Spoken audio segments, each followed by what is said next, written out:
Hey everyone. We are live right now with episode 7 and 8 of A Hangout of Witches. We have combined episodes now so that they aren't the numbers of the episodes that we're doing. So right now we're talking about A Discovery of Witches, episode 7 and 8 of season 2. Thank you for joining us. I'm Beth. Welcome to the Cool Table. Tonight's going to be kind of crazy because right now you're probably at home watching Tina Fey and Amy Poehler do their monologue, the opening sequence of the Golden Globes. But if that gets boring, which I'm sure it will, you can come here and you can watch and talk about A Discovery of Witches with us, or you can listen to this later. But it's Golden Globes night, and we didn't like any of the shows that were nominated, so here we are. Thank you for joining us. Let me introduce you to everybody. This is Janice. Say hi. Hi, everyone. And Andy. Hi. I just noticed that I'm not my Twitter handle.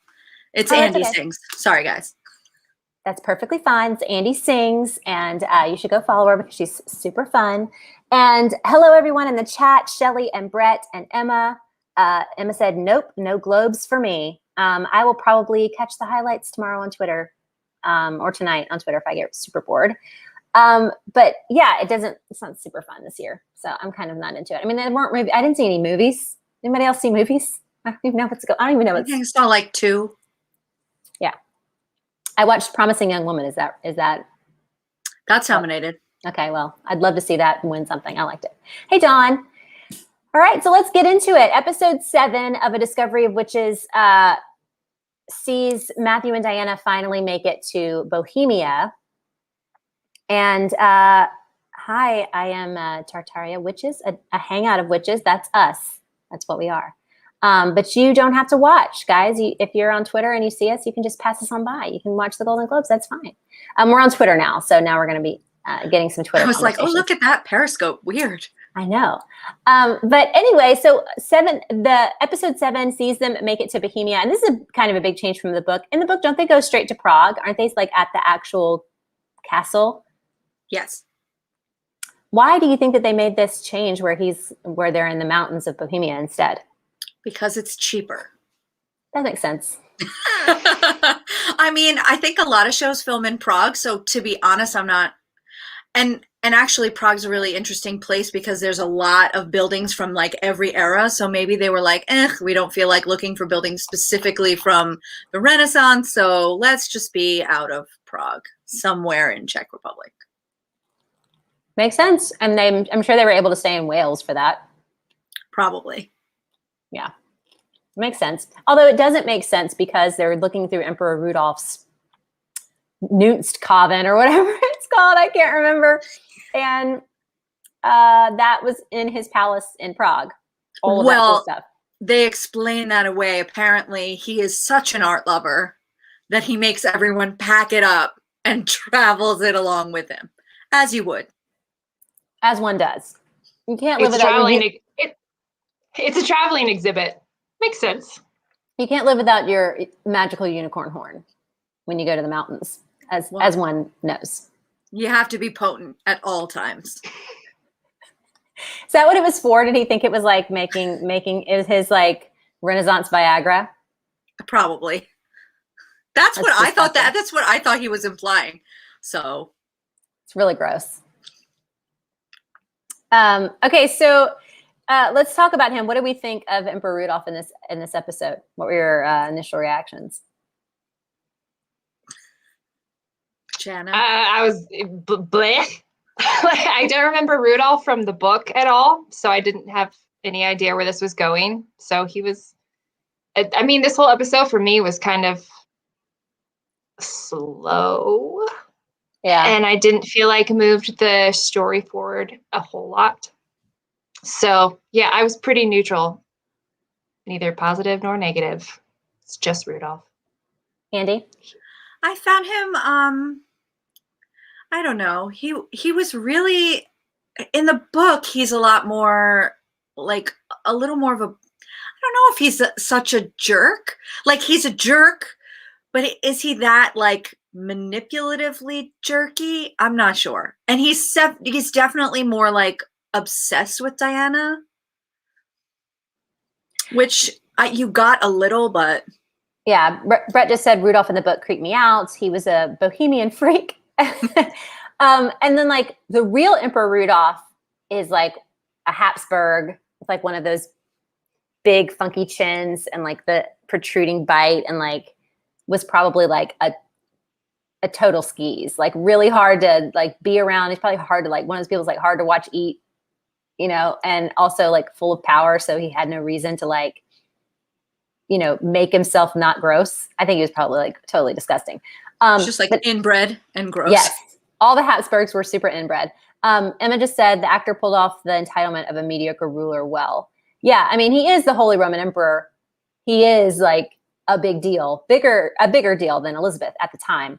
What I really thought came off easily well was how, you know, antagonistic he was being towards Matthew about Diana. It played through the entire episode, and it was very evident, and even to the very end where he is like, I'm keeping her. I just thought it was a little, that was actually kind of a little too much. Give him something else to maybe hate Matthew for, other than the fact that he's just the shadow. Why would he be so antagonistic to him about his wife? It felt a little overwrought for what was going on. He just a guy that showed up with a new wife that he thought was cute. It was really, it was really fast. I mean, it's not like, I don't know, the show has trouble like showing the passage of time really well. Like, couldn't they just show him like becoming obsessed with her over a little bit longer of a time? Yeah. No, it's like one day she comes, and then like the next day they're hunting with birds, and then he wants to keep her. I don't know. Yeah, it feels really sped up in a way that you could fix if it showed that they had court appointments that they were, you know, attending together, or, you know, like he slowly learns that she's somebody that he's interested in. Instead, they're like, bam, as soon as they get there, they get a court appointment, and then the next day they're there. It's just a lot all at once. And he's antagonistic towards Matthew immediately.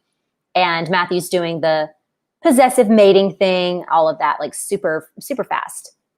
Shelley just said the fit that Rudolph threw during the falconer scene was hilarious.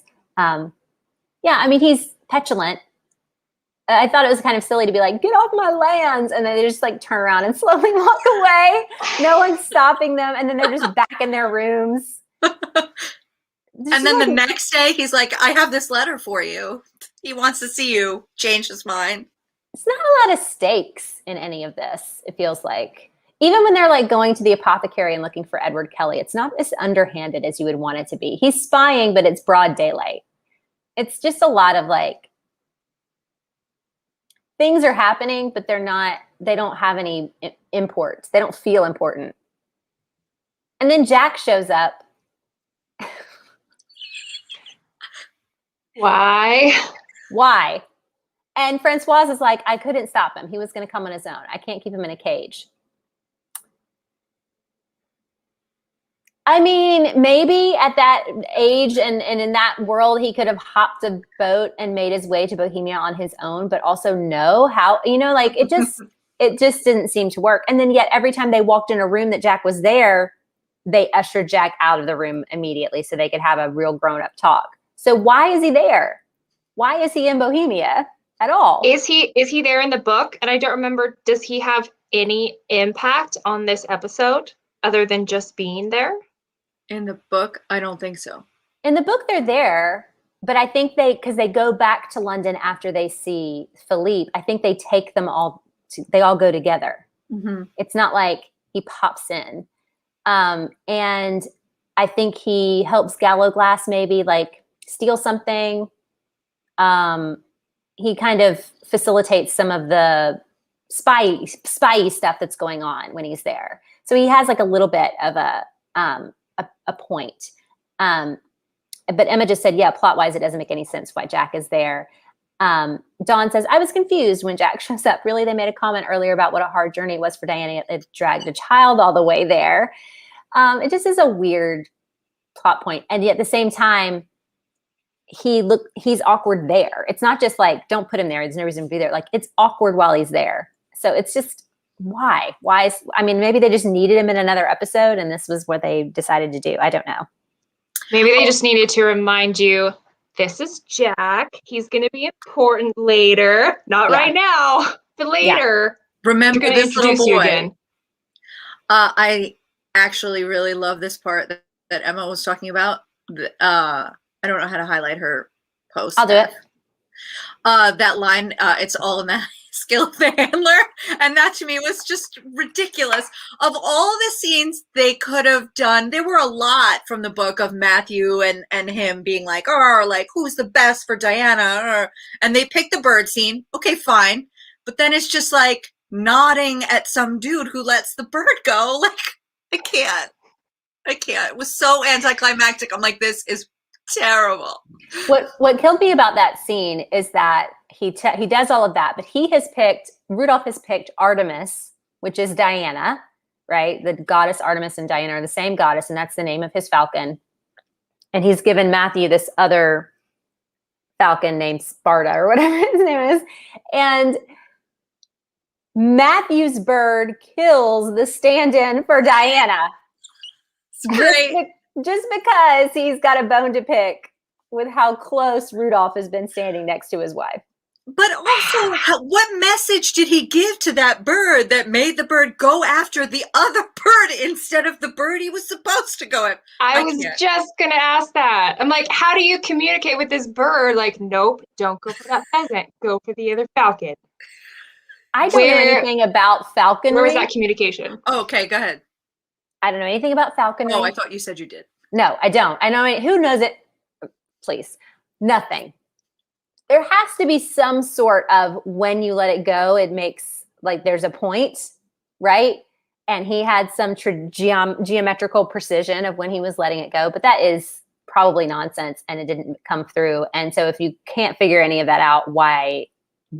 Just why? And even really, you couldn't really tell that he went for the white falcon and not the pheasant. You really couldn't tell until Rudolph got mad and said, "You just killed my bird." Bonkers. There had to be a dick measuring contest that would have made more sense for this episode instead of falconade. Yeah, I think so too. I'm sad that we didn't get the pageant. I'm like, come on. You put that stupid falcon scene in, you could have put in that stupid pageant. That would have been at least moderately entertaining. Dress up, sparkles. I mean, I feel like all of his rooms were really close. Like I loved the sets. They felt like when you go visit an old castle or whatever. So I thought they were cool. But like also I wanted like a big court scene. I wanted a lot of flashy clothing and all of that kind of stuff. What about the automaton? Like I remember this from reading the book and it was like this big thing. She figures out who it's made by and all that kind of stuff. And yet at the same time, no point. No point in seeing that automaton. None. The Chick-fil-A. It's kind of like Outlander, where they pick really weird moments to take from the page and put on the screen. It's like, okay, like fans are going to remember it, but what does it add to the story? Nothing. Everyone will love this part. Like when they thought that everybody remembered that there was a bench when Jamie sees Brianna for the first time, and everyone's like, I don't remember this fucking bench. I don't know shit about that bench. I remembered it worked on me. But it's in a different place. The bench is in front of their house in the book. And in the show, it's in the town. And they're just sitting on the bench. And they don't even come. It's not Jamie and coming with Bree to the house and Claire sitting on the bench and then sitting. She just sitting on the bench. It's dumb. It's done. But I remembered the bench. Okay, Like, they were on a bench. I remembered the bench, but there were things that I wanted to see way more than the bench. You know, they were like, the fans will kill us if there's no bench. It's like, no, the fans get mad when there's no relationship between Jamie and his daughter, which is what you did instead of it, like at the expense of a bench. Oh, sorry. Yeah, I mean, Claire could have been standing on a porch and it would have been the same for me. No point either way. But anyway, so another thing that I noticed in this episode is there's some vampire shit that goes on. And we've been complaining a little bit about how there's no vampire shit. And yet finally in this one, there was some. And at the same time, it didn't like make the lore any better. Like it was there, but it didn't have any good impact. And Emma just asked, was the automaton the thing that Sophie inherits. No, it looks like the thing Sophie inherits because it is Diana on a horse, but it's not what Diana inherits. What Diana inherits is a white queen from a chess set that belonged to Matthew. But it's just a part of the story. Okay, there's a moment where Matthew looks at a door and then somebody knocks on the door. So that was like a vampire moment. I was like, and I noticed it immediately. I was like, oh, vampire moment. Like he knew somebody was at the door before they knocked. Then there's the blood rage stuff that keeps coming. But at the same time, that scene where he's like, I can't handle Rudolph being near you. I can smell him on you. It's all coming to the surface. And she's like, this is not who you are. You are kind and you are gentle. And I was like, you is smart. You is important. Like I just saw the like, why can't there be an explosion of emotion and a meeting of two equals who are equally powerful? Why can't she meet him in his blood rage and like quell it with sex or magic or something like that in a cool way? Like it was cool for her to like throw the fire and be like, we're not done talking. We're not done yet. Yeah, that was cool. But then she like has to gentle him like a horse. And I just don't like it. It might be because I'm in the middle of reading the Fever series again. And like Barrons and Mac are like super into how like animalistic each other are. And that's where my brain is. But I was like, why do you have to gentle him? Like meet him in that moment, be two boulders crashing together, you know? I was reminded a lot of when Black Widow has to try to calm the Hulk down. And she's like, the sun's getting real low, big guy. I'm like, that scene did not look like a mate trying to calm her, like the love of her life down. It was almost, I don't know, like she was treating him kind of like an infant. Yeah, like it could have been a really intimate, I mean, like you said, like they could have sexed it out. It could have been a really intimate moment, but it felt very impersonal. Like she's all the way across the room. They're not even touching. Yeah, it's very paternalistic. Mm-hmm. And I mean, they do end up like making out and having sex, but it's also like something's missing. I don't know. So Dawn just said, is anyone else kind of nonplussed by Teresa's portrayal this season? She seems really flat. Emma said, yeah, Dawn, I'm with you. I don't know about flat, but it seems affected. She's always too calm. I agree.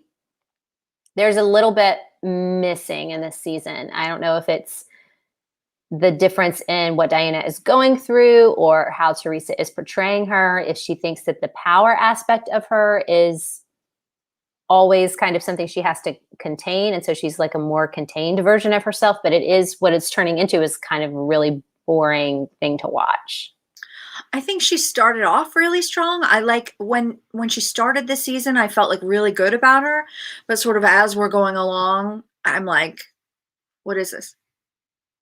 Yeah, I agree. So I did like it when Gallo Glass came in and he was like, oh, you burnt down this door and you just had sex, because I can tell all that just happened in one room. Also, when he hugs her and is like, oh, you mated. Is there not a different way to do that? Could he not have figured out that they had mated without it being a moment where they are full frontal touching? Because it makes it seem like he can like feel her ovaries or something with his vampire senses. Or smell the sex, which is awkward. Yeah. Like the way Benjamin Fuchs comes down the stairs and he like immediately whips his head to her. Mm-hmm. That was cool. Like that didn't feel weird. That made sense for him to like pass her and be like, whoop. Like, I know that's shouting at me. And that just would have felt better than a full frontal embrace. And I like questioning look at his face and like, oh, you've mated now. Like it's like she has like a mating vampire wife boner and he felt it. It was just so weird. He could have even mentioned you smell like de Claremont. He didn't have to go straight for the, well, you guys finally boned aspect. Yeah. Well, I did sort of get like a, oops, I shouldn't have touched you kind of like he did kind of seem like, oh yeah, I'm my bad. I didn't realize you. But if he had said that, like, I'm sorry, I didn't realize you had mated awkward. Should have touched you. Maybe, yeah. Maybe if he had stepped away and been like, and given Matthew some sort of deference or something like that, that would have been made more sense, because it looked like it was just something he was physically feeling on her, and it was super weird. But Benjamin Fuchs introduced this episode. Again, I think his introduction was really great. Obviously, he says the de Claremont vow is really loud. And then we see him at the very end of the episode, and he is a vampire with blood rage, and he totally destroys the guard that's guarding Edward Kelly. And so what did we think of him? And if you don't know who Benjamin is, what do you think about Benjamin if you're in the chat? But you guys tell me what you thought. I like the actor that they got.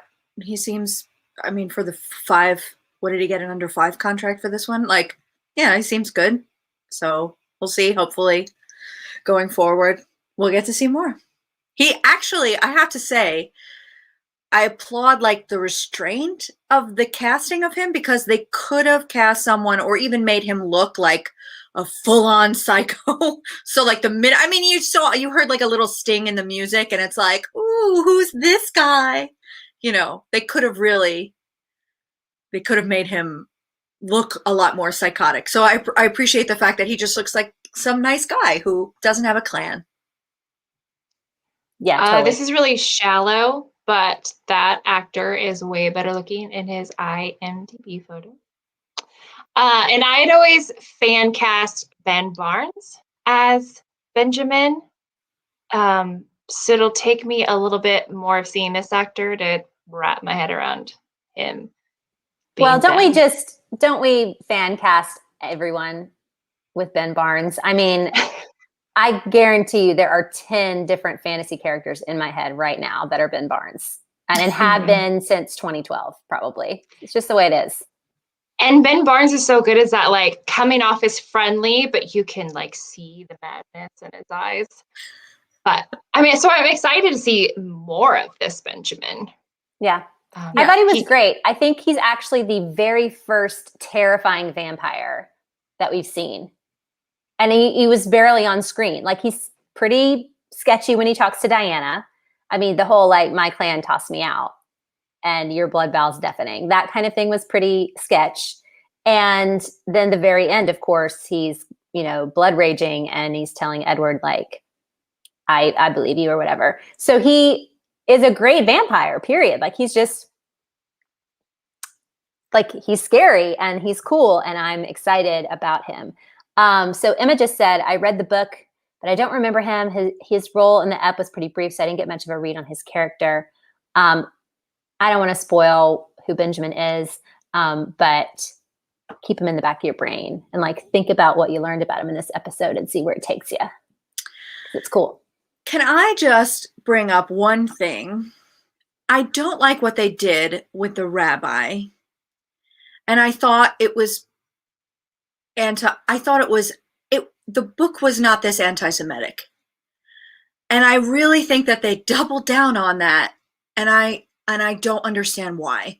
Like, in the book, obviously, like, it's what was going on in history.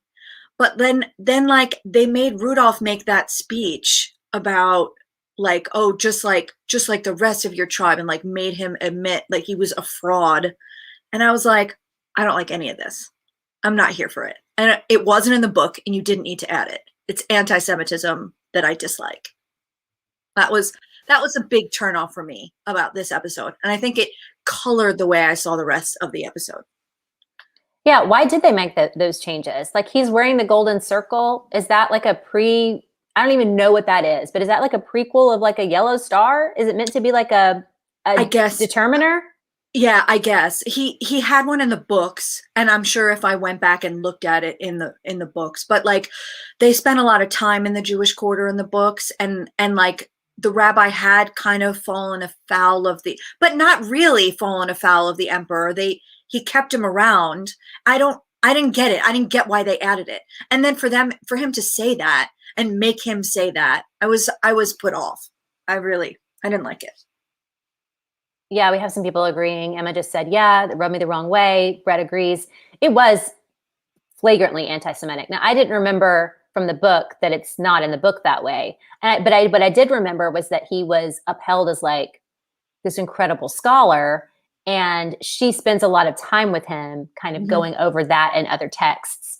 And I did remember that it was like a Jewish quarter in the book. So he's not like the lone Jew in the mountains like he is in the show, where they've just like captured one. Like, we got him, let's take him back. It's very, very anti-Semitic. It's not great.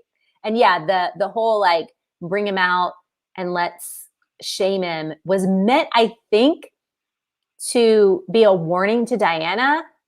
Like, if you're going to tell me that you can do any of this stuff, I can discard you just as easily. You don't even have the credentials and the clout that this guy has, but I'm going to watch you, you're going to watch me take him off in chains and disarm him. And it's meant to be like a warning to her, I think, but at the same time, it just comes off as anti-Semitism.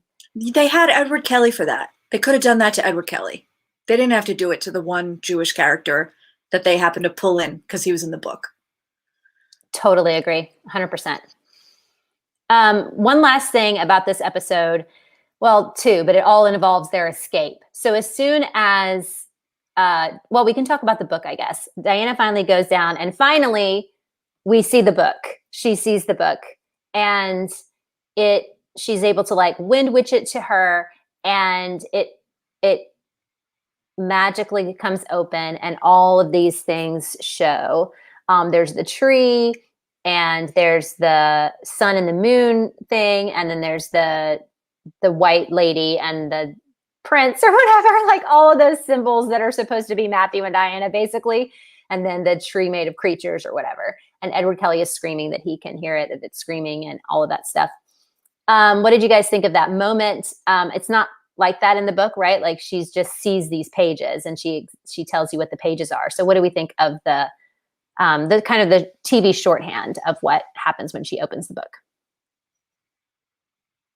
It was the only thing I really liked about the episode. I loved that. I thought that was really cool. And I like that the book was speaking to him too. I thought it was cool.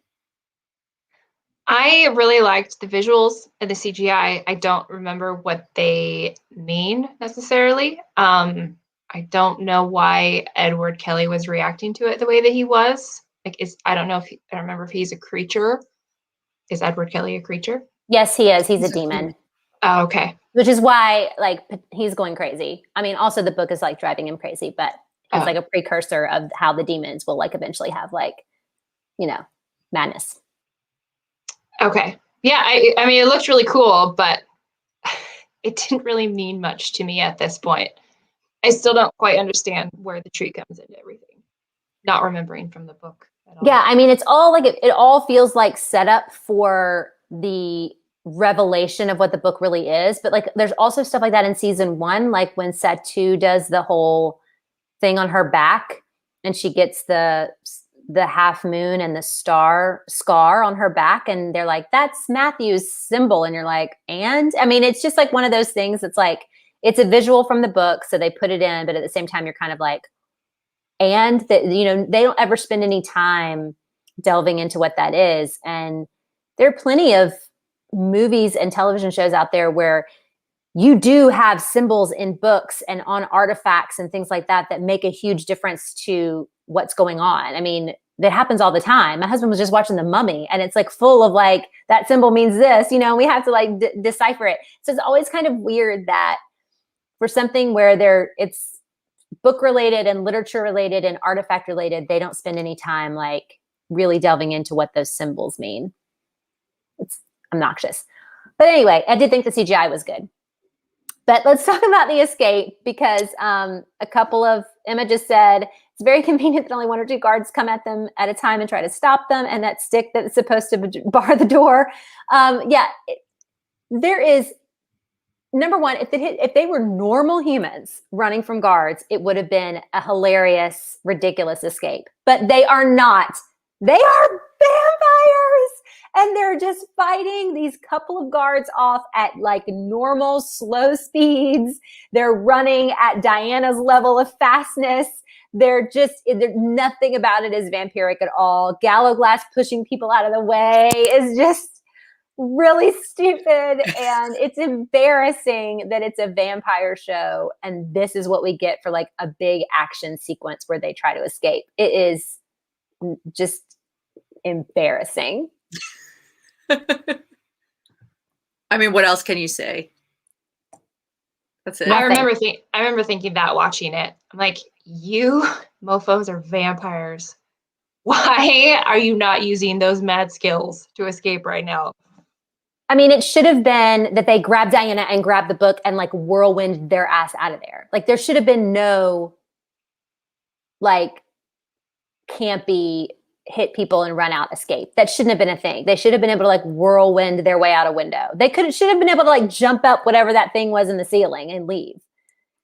And But like also, she had just magicked that book to her. Like she's clearly hugely powerful. Two guys grab her and she's like, oh no. I'm like, dude.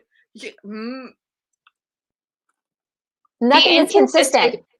Yeah, the inconsistent magic drives me crazy when it's not made really clear why she can use magic in this emergency situation, but not this emergency situation. Like, I would love to see her try to use magic and nothing happens, so you can understand, like, okay, it doesn't always work. But when you don't see that, it's like, use your magic, use your vampire power. Yeah, she used fire to stop Matthew from leaving a room because she wanted to talk to him more. But like this situation, the one thing you've been trying to get for 2 seasons is now in your possession, and you don't have any juice to get out of that situation. It's crazy. It's embarrassing. So and the you're last with vampire. yes, and you're with vampires. Like make it happen. Make it happen, Captain. So the last thing about this episode that drove me crazy was when Matthew touches the book at the horse and he's just like, oh, this is made of the skin of creatures and it's bound with our hair and the glue is our, they don't even say the glue part. And then he's like, it's like a good time. And it's like the quickest, fastest reveal of one of the biggest points in the whole book series. It's just this super quick, like almost inconsequential aside to their dorky escape. And it should have been something that they've realized, you know, in concert with getting it for the first time and examining it and looking for it. It was just terrible to me. It was just the worst way to learn that big, huge thing. And what was Diana's reaction? Did her eyes widen slightly? No. She just Nothing. It was just bonkers. So that was the end of episode 7. It didn't impress. Episode 8. We get the very first Moncure. I didn't say that right because I'm not good with French, but in this episode that I think we've heard all series. And he tells her at the very beginning, like, put the book down, Moncure, or whatever. You need to eat something. You need to eat something. Yeah. It was really sweet. I actually It might have been dumb, but I was like, oh. No, A, because cool I knew with what it meant in French. And B, I'm like, oh, that's actually really sweet. Well, that's like his little nickname for her. It's his little nickname, and he's used it forever. And this is the first time we've heard him say it, I think, which is really bonkers. Again, we've been saying for a long time that like we wish there was some more shorthand, that they were like super in love with each other, and him using that little phrase for her, that little endearment, would have been a good way to show it. But we barely get any of them before we head to the witches page. Oh, because at the end of episode 7, we see Peter Knox see Edward Kelly's notes that he tore out of, that he was writing, saying that he tore out these 3 pages of the Book of Life. Also something that I think Diana could have, like, she knew that he tore out 3 pages, and she knows when she grabs the book that it's intact. So when she sees him tear out the 3 pages, she knows those are the 3 missing pages that have been missing since she got it the first time. So why wouldn't she magic them to herself so they don't have to do any of this mess? But again, in the book, he takes them out when they don't have it. So that makes more sense, because in the moment, if they're seeing the book for the first time, seeing all this for the first time, and he rips the pages out, and, it's too much all at once. And that's why they can't get those pages. Where if it like actual happening, she'd be able to be like, those are mine, like dumb. But it made me think, so it made me think when, like when they were talking about the book, I didn't understand why that conversation about the creatures didn't happen there. I was like, did they like originally intend it to be there and then have to go back and pick up and be like, we need to get a horse and like film it, like, get this. I don't know.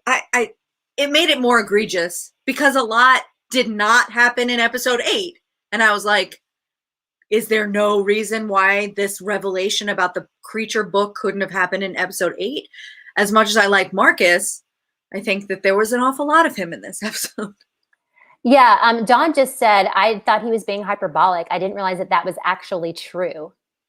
Yes, the Book of Life is made of the skin of creatures. Their blood is the ink. Their hair is the binding. The glue, what's the glue made from? Their fluids? I don't remember. Their bones. Yeah, their bones. Yeah. Sorry, yes, glue is made from horses' hooves. I remember now. Okay, so they made it from their bones. And so the whole book is creature parts, which is why Gallowglass sees the hand and the brain and all of that. So he wasn't being hyperbolic. And that's why that scene sucked so bad, because it should have been something that totally freaked them out. It is in the book. It's this like, holy shit, this is disgusting. Like, I can't believe this is what's really happening. And in the show, it's just like, what did he just say? It's what? Like, it doesn't even make sense. So yeah. But you're right. Episode 8 goes to the present time. It's kind of cracks me up because Peter Knox is talking to Gerbert and he's like, the Declamarots probably have the vampire page. What about the witches page? And then it cuts to M holding it in a chair. And I'm like, well, M fell in love with the witches page. That's what's happening right now. M wants to marry it. Like, she just looks insane. She looks like Bella after Edward left. And she's just sitting in her chair like, there's a possibility she's in love with this page. It's so dorky. I did like Em and Sarah this episode, though. I felt like they loved each other. I was like, oh, look, someone loves each other. Yay. It did look like they loved each other, but it also looked like Sarah, at one point, it looks like Sarah is trying to get Em to get off of meth. Like, she's full on throwing an intervention. And then when they go to like the little goddess temple or whatever, it looks like Sarah has lost her mind. Like, I have never seen anything more bumbling and more embarrassing than her trying to hug the smoke in front of her and ruining M's spell. I was that made me so mad. I'm like, I would not have handled it as well as Em would. I would have been chucking candles at her.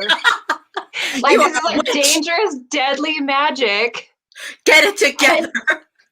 And you like screw it up right away. I mean, I have been more mad at my kids for spilling milk than Em was at Sarah ruining her higher magic spell.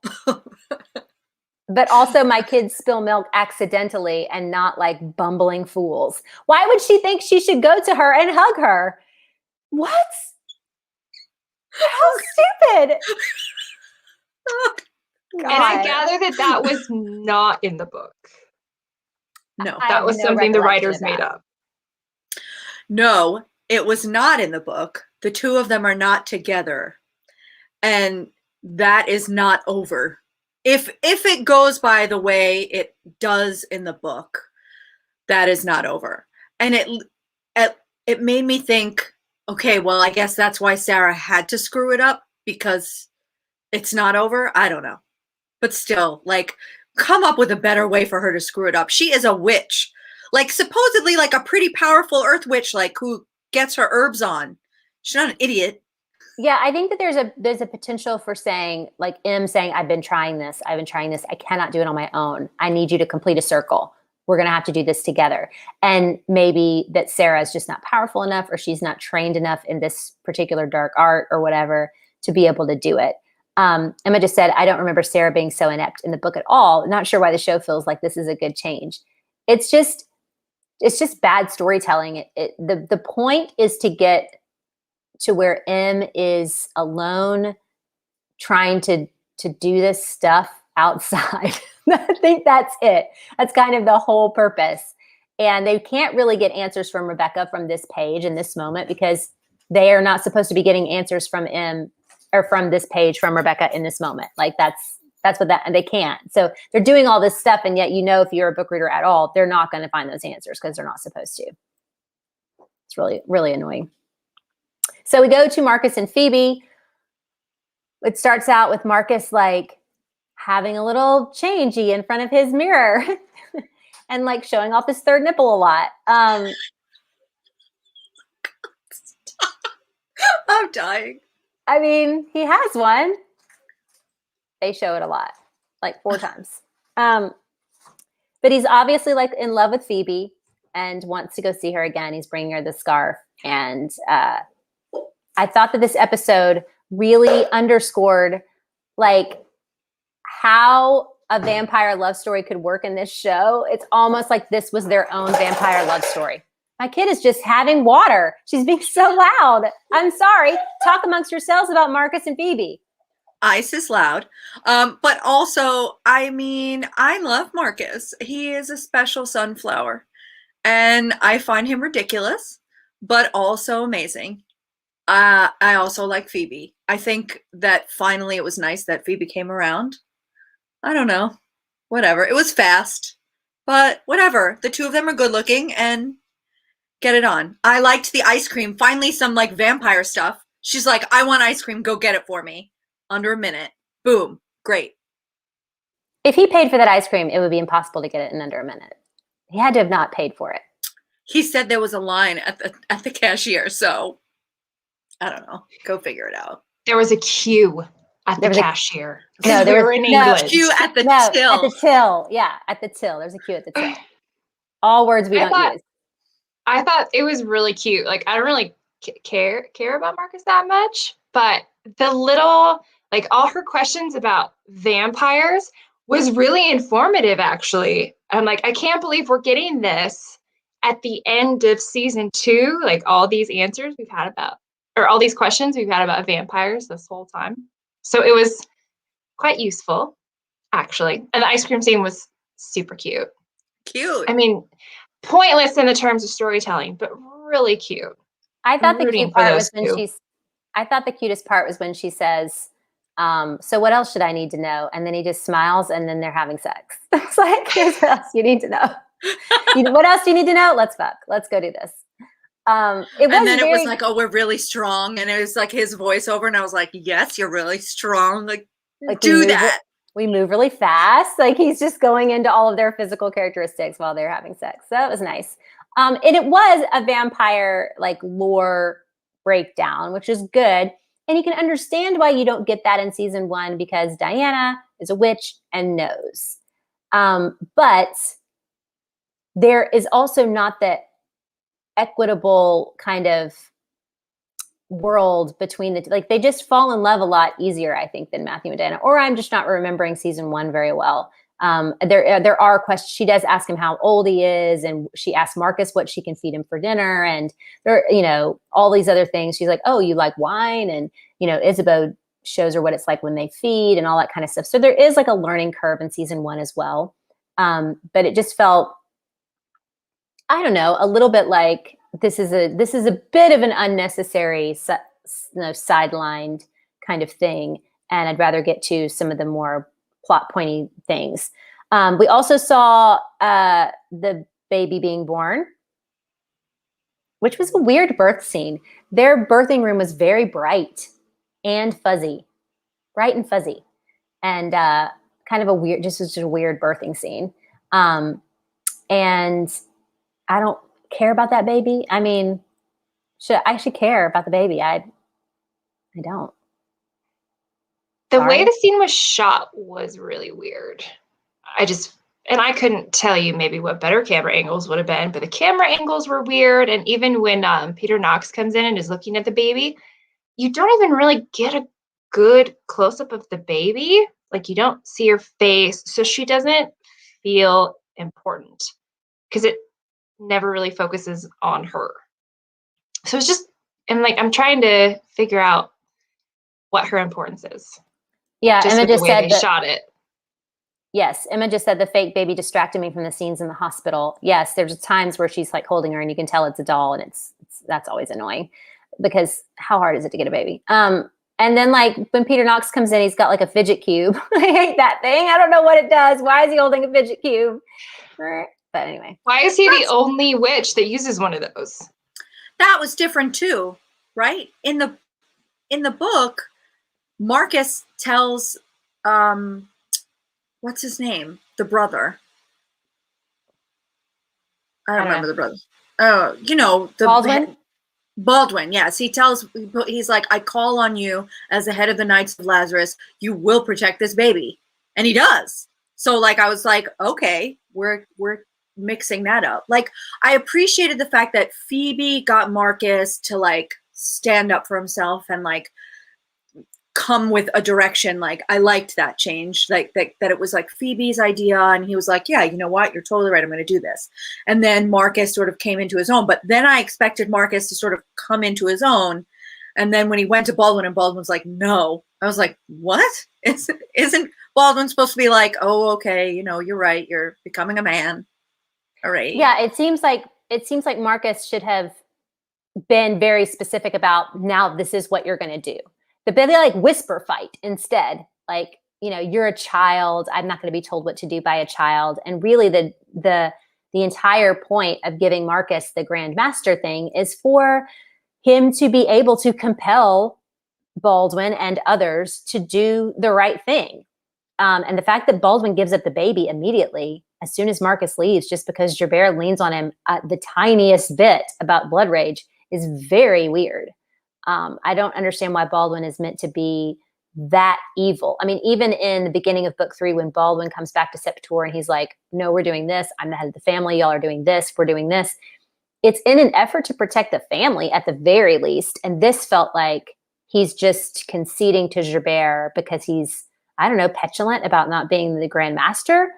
But also I think it's like partially how it's been cast, because I don't get Grand Master of the Knights of Lazarus from Edward Bluemel, and I don't think that the guy playing Baldwin probably feels that way either. You guys need to leave Marcus alone. he could use a bit more gravitas. It's hard to take him. He is so like cute and little, and it's hard to take him seriously. Like, we have the same shoes, so I feel like if you're wearing the same sneakers as me, that I bought in London, by the way, I cannot take you seriously as the head of a major, you know, powerful ancient entity.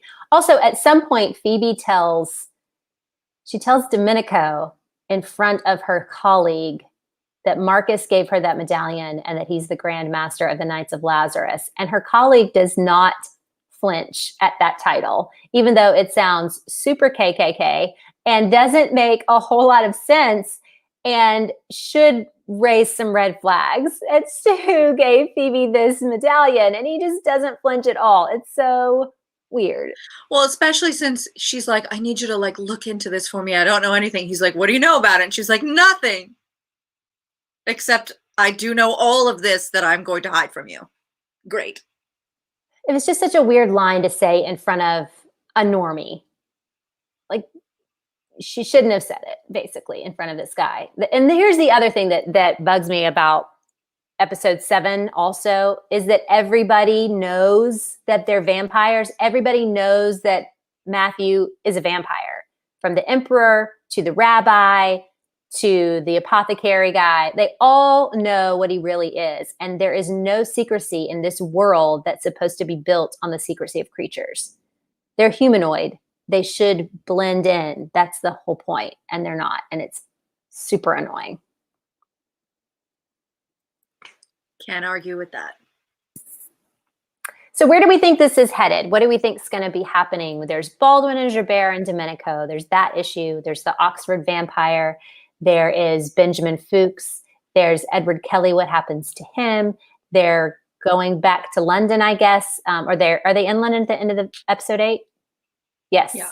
They are. They're back in London at the end of episode 8. And Diana, he's telling her that the book is making her ill. And where do we think things are headed? Outside of book spoilers. All I remember now is her getting her familiar. And I'm sure Jack will show up again because he has to. I don't remember anything with Edward Kelly. And it looks like from the trailer that Louisa and Kit are going to cause some shenanigans. Yeah. I'm always down for some shenanigans. I didn't realize Edward Kelly came back. He comes back? He doesn't, no. Oh, okay. All right. I was like, I am curious because of the change. And now Peter Knox is like after the baby. And Baldwin is like gave up the baby. Like where that will go. And like how they're gonna play that out. I don't know. Matthew and Diana will do something equally pointless. Hopefully, more good Diana Witch stuff. I'm hoping. Yeah, we still have to kind of tie up loose ends in London and tie up all the loose ends with all of the creatures that are going to eventually meet in Septur. And then, of course, we still have the Book of Life, which they've got to figure out, are they taking it back to the future with them? Is it going to remain in London? Are they going to put it somewhere in Septur where they can then go find it in the future? They're going to go give it back to the Bodleian. Maybe they'll meet someone who will help with this. Could it be? Could it be?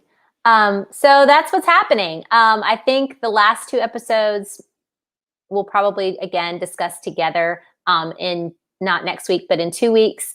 And we'll wrap up this 2nd season of A Discovery of Witches. Emma said she's looking forward to more witchy stuff. Next week, we are going to get more witchy stuff. And yet at the same time, it feels like the witchy stuff is only in service to Diana kind of learning and getting her familiar, getting the tree, getting her familiar, and not like they're not doing anything with it. Like they're not affecting any change. They're not fighting their enemies. They're not, she didn't get the book because she's a witch. Not really. I mean, they could have stolen it from that guy, like with regular, force. And so I really wish that this deeply into the series that we were seeing witches do things with their powers that protect them, save them, move the plot forward, fight their enemies kind of stuff. The good witches. Because only the bad witches are using their powers against their enemies.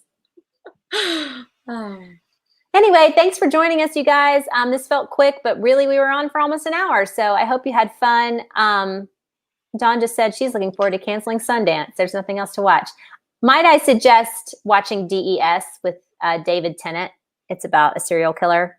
And it's only 3 episodes, but it's David Tennant and it's real good. So watch that before you cancel. Jana? I also liked The Little Drummer Girl. It has Florence Pugh and Alexander Skarsgård, and it is also really good. There you go. You have 2 more things. Israeli assassin spy show that's really smart and addicting. Dawn, you have 2 more shows to watch before you cancel your Sundance subscription. So get moving on those. All right, you guys, thank you for joining us, and we will see you in 2 weeks. Bye.